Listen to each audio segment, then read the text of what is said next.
ఇంతకుముందు శ్లోకానికి కొనసాగింపుగా ఈ శ్లోకం గర్గ్ సంహిత నుండి ఇలా వివరిస్తుంది. యూగే యూగే చ బధ్యేత యదా పాఖాండిభిర్జనైః ధర్మః క్రతుర్దయాసక్షత్ తద్ ఆత్మానం సృజామ్య అహం.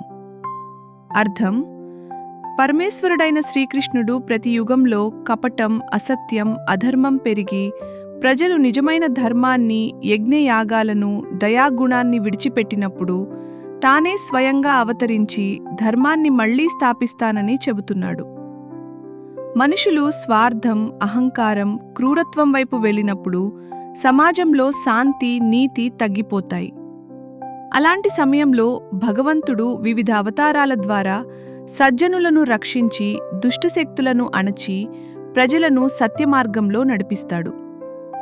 ఈ శ్లోకపు ప్రధాన సారం ఏమిటంటే, ధర్మం ఎప్పటికీ పూర్తిగా నశించదు. ప్రపంచంలో మంచితనాన్ని నిలబెట్టడానికి భగవంతుడు ఎల్లప్పుడూ సమయానుసారం అవతరిస్తాడనే విశ్వాసాన్ని ఇది మనల్లో పెంపొందిస్తుంది. హరే కృష్ణ.